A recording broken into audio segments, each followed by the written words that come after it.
What is nanotechnology? The science of putting very small things to work for you. The width of your human hair, we're talking orders of magnitude smaller than that. When you get to that level, you start to leverage certain chemical and physical properties of material that are different from the larger scale material. There's no field that I can think about that nanotechnology won't touch and won't improve. By 2020, the investment on nanotechnology is going to be $3 trillion. And there is a need for 6 million workers trained in nanotechnology and nanofabrication. Workers that are trained in nanotechnology at all levels of education, starting from community colleges all the way to PhD levels. One of the things we do at Boeing is developing new materials specifically for aerospace applications. Our job is to commercialize molecular detection technology. Energy 2 focuses on developing nanomaterials to help improve power for your phones and your laptops and your cars. We're analytical chemists interested in pursuing nanoscale research to push the capabilities of our products for our customers. We've really hit our limits with the technology that we have available to us, and so we need nanotechnology in order to extract further performance. Nanotechnology opens up a huge number of applications and improvements in the products we use every day. Everything from medical diagnostics to medical treatments to new engineered products. It really is enabling a new industrial revolution. Without qualified technicians for the nanotechnology industry, that industry can't grow and flourish. It's important for the country's economy. That network includes Penn State and other research universities, but most importantly, it includes a large number of community colleges. Community colleges bridge between high school and top universities. There is a network of different institutions who are supporting community colleges in nanotechnology education. It's there across the nation.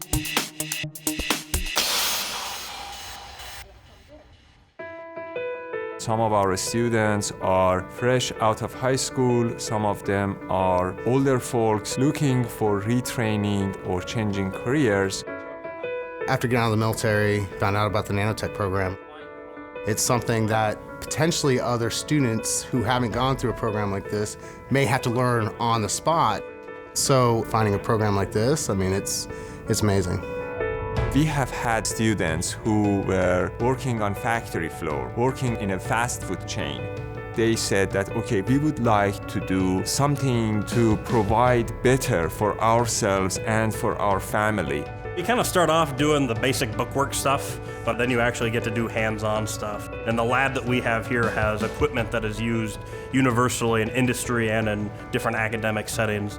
And I was like, nanotechnology sounds interesting, and it's everywhere. I wanted to be part of something that's in change, or be part of the change.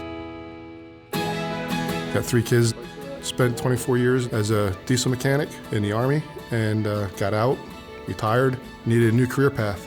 And this is perfect, it's hands-on. You know, whether it be a transistor to a DNA on a chip, I'm building something, and that's what I like to do. I'm just doing it at a different level now. I've always loved science. I guess the thing that really kept me mostly interested in that technology was the future of its applications. The access to high-class, state-of-the-art facilities is one of the important resources that we look for from major universities. I found myself to be a widow at 41, and I had to go work in a factory, 3rd shift. And after 7 years, I decided I didn't want to do that the rest of my life. And I'm very grateful that NAC opened up a world that I didn't even know existed.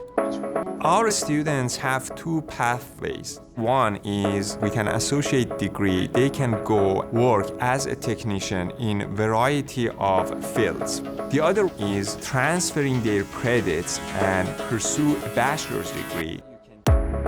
I really like what I do, and I recommend the program for anyone wanting to pursue nanotech skills. I mean, it was hard, but I put forth the effort to learn the science and the math part. It's just really neat how it relates to everyday life.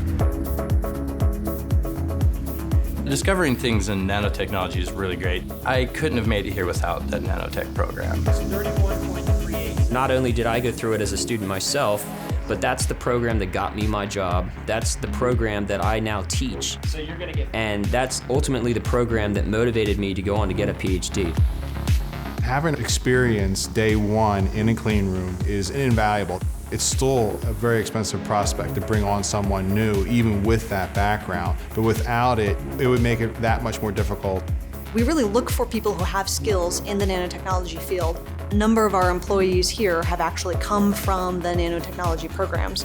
I think it's definitely one of the biggest decisions I ever made because I really enjoy my job today, really enjoy a career that I've chosen based on the skill set they gave me during the program. Pharmaceuticals, food, cosmetics, nutraceuticals, agricultural, energy, petroleum, gas. Almost all industries will use nanotechnology in some aspect at some point. In terms of business and economy, we need nanotechnology to further where we are today. I think we're just seeing the tip of the iceberg of what could be possible. You feel like you're basically defining the future. I think three things come out of their education. The first one is technical knowledge. They understand the terminology we use, they understand the materials that we use. Second, they learn how to use high-tech devices that you typically wouldn't even find at a university. They also learn how to document their work and how to be a good employee.